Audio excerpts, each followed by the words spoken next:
আমের সিজন চলে এসছে, আর আমের আচার হবে না তা তো হয় না, কারণ বাবু ভীষণ ভালোবাসে এই আমের আচার।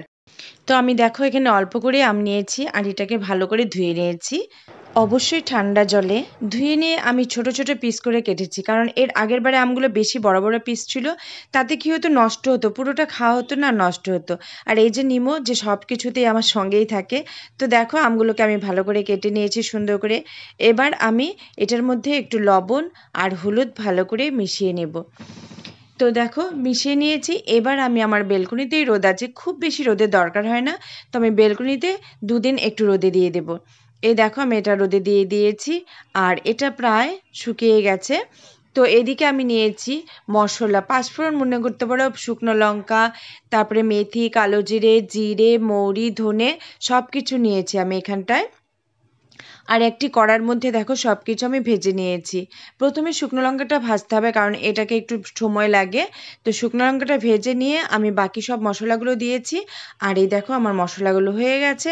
এবার আমি এটাকে একটা পাত্রে তুলে নেব, নিয়ে আমি একটা মিক্সিতে এগুলোকে গুঁড়ো করে নেব। আর হ্যাঁ, এটার মধ্যে আমি সর্ষে দিয়েছি, কালো সর্ষে, কারণ সর্ষেটা একটা ভীষণ সুন্দর ফ্লেভার হয়, সেই জন্য আমি সর্ষেটা দিয়েছি।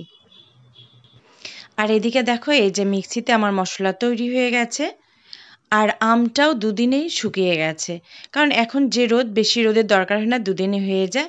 আর এই যে দেখো আমি একটা কৌটো নিয়েছি, আর এখানে আমি সর্ষে তেল দিয়ে দিয়েছি।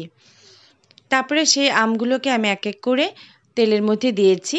কেউ কেউ তোমরা তেলটাকে গরম করে নিতে পারো, কিন্তু আমি গরম করি না, কারণ এই যে কাঁচা তেলের যে ফ্লেভারটা, সেই ঝাঁঝটা ভীষণ ভালো লাগে। তারপরে দেখো তেলের মধ্যেই আমি যে মশলাটা, ভাজা মশলাটা গুঁড়ো করে নিয়েছিলাম, সেই মশলাটা দিয়ে দিয়েছি।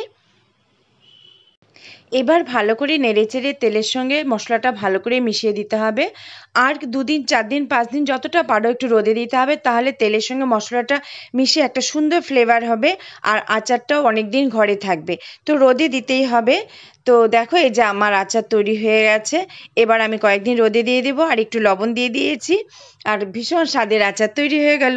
তো রেসিপিটি তোমাদের কেমন লাগলো জানিও, লাইক কমেন্ট করে শেয়ার করে। আর সবাই খুব খুব ভালো থেকো, সুস্থ থেকো, ভালোবাসায় থেকো। টাটা।